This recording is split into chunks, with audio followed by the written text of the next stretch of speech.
Hello, akkam jirtu fayyaa keessanii Oromo video adda biraatii wal deebinee jirra. Guyyaa irraa kanammoo wanta ni waliin barannu akkamittiin daataa akka teebilii fi chaartii wayidammoo giraafii fayyadamnee akka present goon waliin barannaa jechuudha. Video kana like gochuutiin eegala. Okay. Amma duragaa wanta akka waliin baranneeti jirra. Ammammoo arrammoo wanta ni barannu kuni warri kanaan dura introduction kan taani irratti isin darbe video duuba deebaati ilaala. Arrammoo wanta ni waliin barannu akkamittiin daataa organize goonaa jechuudha. Okay? Amma egaa as keessatti wantoonni ni babbannu wantoota kanaarra waliin ilaalla ta'uu danda'a jechuudha. Tokkoffaa irratti displaying categorical data. Tabulating and graphing univariate categorical data. Wantoota kanallee ni barannaa jechuudha. Okay? Mee amma gaa fakkeenyaaf akkamittiin data analyze goona kan jennu kun guideline ni qaba. Guideline mataasaa seera ni qaba jechuudha. Guideline jechuun seera mataasaa ni qaba. Amma fakkeenyaaf first learn something about context. Amma wanta analyze gochuu deemnu sana wanta akkamii akka ta'e context jechuun wanta akkamii akka ta'e baruu qabna jechuudha. Wanta ni barannu tokkoffaarratti maal kan ni measure goone unity ittiin ni measure goone maali sadaffaarratti immoo how was the measurement carried out wanta nuyi measure goone sun akkamittiin measure ta'e where is the data measured for particular purpose. Okay, kaayyoo akkamii qabaanneeti kan nuyi data sana measure goone jechuudha. Erga wantoota kana gaaffota kana arfaniif deebii laanne amma gara data analyze gochuu deemnaa jechuudha. Okay, amma gaaffii arfan kana gaafa deebisanii imagine isaa sammuutti dhufti jechuudha. Okay, amma gaa sirriiduu seera sadii jira jechuudha data analyze gochuuf. Tokkoffaa irratti yaa'u plot gochuu dandeenya jechuudha. Graph fayyadamuu dandeenya jechuudha. Inni kaan immoo gaafa plootii goonu kana gaa waan baay'eef nu gargaarti jechuudha. Fakkeenyaaf plot goonee deebinee maal irraa barannaa daataan sana akkamittiin akka deemu paaternii isaa ilaaluu dandeenya jechuudha. Okay, daataan kan tokko irraa gamiin akka fagaatullee nu agarsiisa. Yoommoo daataa keenya keessa outlier wanta jedhaman yoo jiraatani nu himaa jechuudha. Outlier jechuun gaa daataa sana keessa kan baay'ee xiqqisha ta'ee fi kan baay'ee immoo maximumii ta'e jechuudha, guddaa. Okay, kanaaf yoo xiqqisha yoo baay'ee xiqqisha ta'e minimum yoo ta'e innis illee akka outlier ilaalamaa jechuudha. Yoo baay'ee immoo guddaa ta'e akka outlier ilaallaa jechuudha. Sanallee adda baafnee baduuf nu gargaara jechuudha plootii gaafa dalagnu jechuudha. Kaan immoo amma gaafa numerically fakkeenyaaf akkuma introduction itti himee miti amma daataan gosa baay'ee jirti. Okay, daataan kana gaafa measure goonu gosa baay'ee akka baay'eetti measure goonaa jechuudha. Kan lakkoofsaan ta'u kan numericaliitiin measure ta'an ni jiru. Kan immoo categoricaliitiin measure ta'an jiru. Daataan keenya yoo numerically ta'e numerical jennaa jechuudha. Okay, fakkeenyaaf gaama lakkoofsi kun agartanii miti lakkoofsi kun numericalidha jechuudha. Amma akkuma isin arguu jirtanitti amma lakkoofsa kanaaf akkamittiin analyze goona wayidamu organize akkamittiin goona jechuudha. Yoo daataan keenya numerically taate lakkoofsoo taate kaalamaan daataa keenya organize gochuu dandeenya jechuudha. Descriptive statistics kan dalaguu dandeenyu tokkoffaa irratti daatuma sana order goonee yoo dhiifne information nu kennaa jechuudha. Amma fakkeenyaaf xiqqaarraati gara guddaatti jechuudha. Okay, amma kuni order hin taane kun. Okay, sanii warra daataa kana gaafa order goonu information akkamii arganna daataa kana keessa kan baay'ee xiqqisha ta'e isa kamii kan baay'ee guddaa ta'e immoo isa kamii kan jedhu kana information arganne jechuudha. Kun amma daataan keenya describe nu ta'ee jira jechuudha. Okay, amma kun organizing data kan jechuun kanuma. Organizing data gaafa fakkeenyaaf gaafa raw data ta'u gaafa organize goonu information nuuf kennaa jechuudha. Amma fakkeenyaaf daataan kun kan idimee yoo ta'e kan age yoo ta'e kan umurii yoo ta'e daataa kana keessatti kan xiqqaa ta'e barree jirra kan guddaa ta'e barree jirra jechuudha. Okay, ishi karaa lammaffaatiin immoo meetirii lammaffaa immoo maadha frequency distribution fayyadamuu jechuudha. Okay, frequency distribution fayyadamoo cumulative distribution fayyadamuu jechuudha. Okay, isa kanallee fayyadamnee frequency distribution illee fayyadamnee daataa keenya bifa teebiliitiin organize gochuu dandeenya jechuudha. Okay, daataa keenya bifa teebiliitiin bifa kanaatti organize gochuu dandeenya jechuudha. Barbaanne fakkeenyaaf 41 kuni sorry as kanatti xiqqisha fakkeenyaaf minimum irraa eegallu gaame isi yeroo minimum irraa eegalle as keessatti minimum isa gaafa eegalu fakkeenyaaf as kanatti age yoo jenne yoo daataan kun age ta'e age kun 21 dha miti 21 minimum dha jechuudha. Frequency isaas kana kaa'uu dandeenya jechuudha. Frequency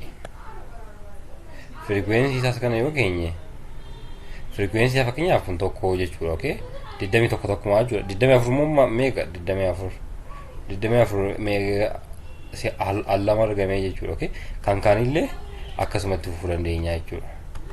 Amma kuni frequency distribution jedhama jechuudha. Okay kan immoo asuma keessatti graafota kan akka histogiraamii amma frequency distribution kan akkuma isin jedhe amma teebiliidha jechuudha. Okay teebilii fayyadamneeti jirra. Kan akka Ogive kanallee fayyadamuu dandeenya jechuudha. Isti raw data tokko amma numerically kan duraa sanarraati akkuma agartanii inni jalqabaa suni raw data jedhama jechuudha. Utuu order hin ta'in amma order gaafa goone xiqqishaarraa gara guddaatti gaafa order goone information uf kennee jira jechuudha. Okay kuni gamma data akkatti organize godhan karaa takkaa jechuudha. Ishi inni karaa biraa immoo akkuma dura isin jedhe kana yaw graafota kana amma kun histogiraamii isa kana Ogive wanta graafii akkasii kana laatee bilimma akkuma amma dura agartan kana jechuudha. Fakkeenyaaf mee frequency distribution kana fayyadamnu. Okay amma data kan biraa mee afurannama immoo data kana step tokko faatti maal goona order goona jechuudha. Kun amma order taate jechuudha. Order ga taate range barbaanna guddaarraati xiqqisha 46 select number of cases yaw 15 fi 5 giddu fakkeenyaaf gaafa frequency distribution construct goona always classing keenya 5 fi 15 giddu ta'uu qaba jechuudha. Kanaaf meeshaan furanna class interval immoo akka argannu ni qabna miti. Class interval kana gamma 46 idha 5 class interval jechuun keen kuni range over number of class ida jechuudha. Range over number of class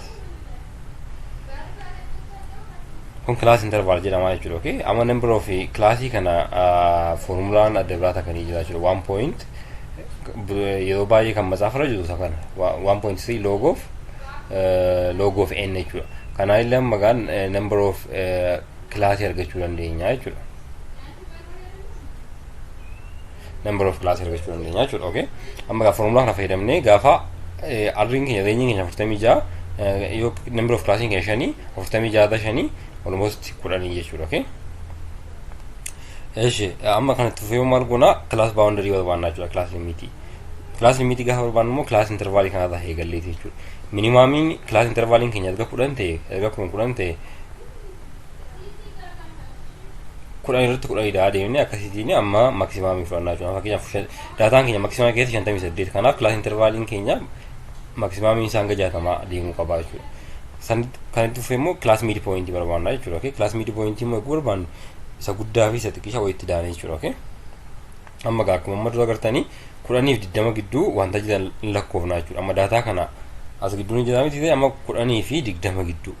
Okay tokko 2 3 jechuudha. Okay frequency isa 3 jechuudha. 20 fi 30 gidduu amma 20 immoo kan nan dabalataa miti 30 immoo hanga kana gadi jechuudha. Tokko 2 3 4 5 6 7 okay sorry under 30 edha gadi ta'e 30 dabalatu jechuudha. 30 gadi ta'e sanii wal ja'a jechuudha. Frequency kan hundaa kana dalamna jechuudha. Frequency kana immoo walitti daanaa jechuudha 20 dha jechuudha.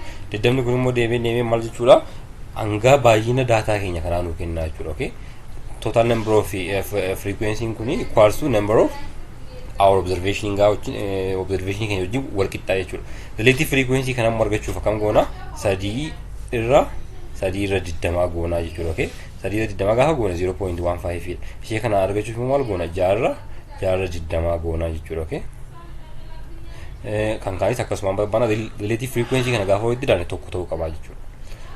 Isa kana immoo gaafa dhibbaan baay'ee percentage itti himuu barbaanne 0.15 jechuun 15 jechuudha. 0.30 jechuun immoo 30 jechuudha. Gaafa percentage kana walitti daane dhibba guutuu qaba jechuudha. Eshi kan biraamoo amee akkamittiin histoogiraamii akka ijaaruun siima jechuudha. Okay step tokkoffaan akkuma dura siime data keenya order gochuudha jechuudha. Guddaarraati xiqqishaarraati gara guddaatti jechuudha. Eshi kanatti fayyadamu maal goona class boundary kan amma gubbaatti fayyadamna jechuudha. Sanii boodammoo class midpoint fayyadamna jechuudha. Okay, class midpoint jechuun kan kana jechuudha. Fakkeenyaaf asitti amma class midpoint kana yoon calculate gochuu barbaade class midpoint yoon jedhe 10 da'u 20 meeqa 30 da'u 12 15 jechuudha. Saniif class midpointiin 15 jechuudha. Kana immoo 20 fi 30 walitti daane 50 dha. Class midpoint isaa 25 jechuudha. 30 da'u 40 wayaan walitti daane 70 class midpoint isaa 35 jechuudha. Okay, kan habeellee akkanumatti dalaguu dandeenya jechuudha. Amma class midpointiin kun gaafa histogiraamii dalagnu nu fayyada jechuudha. Okay, amma class boundary dura class midpointiin kun kan jalqaba jiru 15 mitiire asii fi as gidduu jechuudha. Okay, kan 25 fi as gidduu fayyadamna jechuudha. Okay, kanaaf kan jalqaba jiru frequency isaa barreessina jechuudha. Frequency isaa 3 miti as keessa 3 barreessina jechuudha. Qixa 3 kanaan immoo asitti dhaawata jechuudha. Kan kanaaf frequency isaa 6 miti qixa kanatti asitti goone 6 sirra keessa barreessina jechuudha. Kan kanaan akkasuma barreessina kun histogiraamii akka kanaatiin goona jechuudha. Gaafa histogiraamii dalagnu gaappii uumuu qabnu jechuudha. Amma fakkeenyaaf kanaaf kana gidduu waluma fuunee goona jechuudha.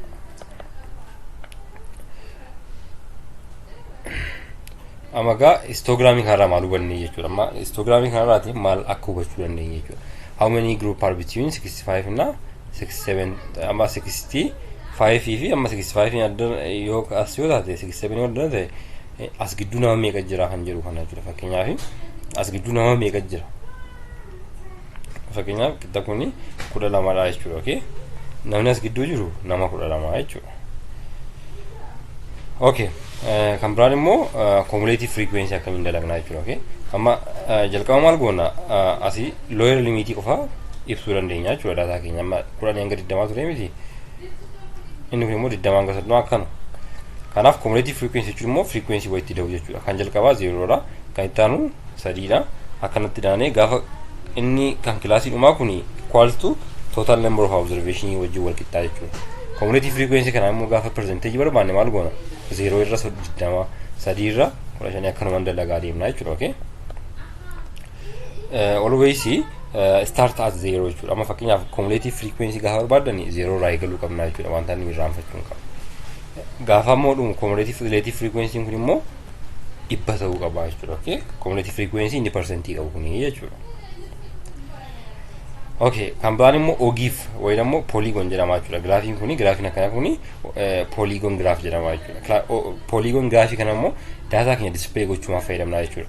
X axis irratti class boundary nu barbaachisa jechuudha. Kan gubbaatti dalagisan kuni x axis class boundary way immoo class midpoint nu barbaachisa. Asitti immoo inni kun immoo frequency maadha jechuudha. Okay, amma fakkeenyaaf as 10 kan jiru 0 dha jechuudha. 20 as kana 3 dha jechuudha. Frequency as kana jechuudha. Okay, hanga 30 kana immoo naannoo 35 akkana jechuudha. Okay, akkanatti fayyadamne amma daataan kun maal nu agarsiisa jechuudha. Increasing order dha jechuudha. Okay, daataa keenya bifa kanaatiin display gochuu dandeenya jechuudha. Okay, kaan immoo bivariate numerical plot jedhamu scatter plot kan jedhamu immoo variable lama yoo lamaanuu numerical ta'anii isaan gidduu walitti dhufeenya jiru kan ittiin ilaaluu dandeenya jechuudha. Fakkeenyaaf kan y axis jedhu kuni total year kan jedhu jechuudha. Immoo gaafa dhalli sun itti deebi'u jechuudha. Kun immoo net asset fakkeenyaaf asset value qabeenya jechuudha. Okay, kanaafi variableota kana relationship isaan ilaaluu dandeenya jechuudha. Amma gaafa kana laalle increasing order jechuudha. Okay, asset value keenya gaafa dabalaa deeme total year to date returning kun dabalaa deemaa jechuudha. Okay, namni birrii guddaa argeeffate amma ni deebisullee barri isaa achi fagaataa deemaa jechuudha. Kanaaf kun illee scatter plot jedhamu bivariate numerical. Okay, wanta har'aa kanarraati numerical data akkaataa itti ibsinu waan barataniitu jedhanii abdadha. Viidiyoon kun yoo isin tole like gochuun hin dagatina. Galatooma.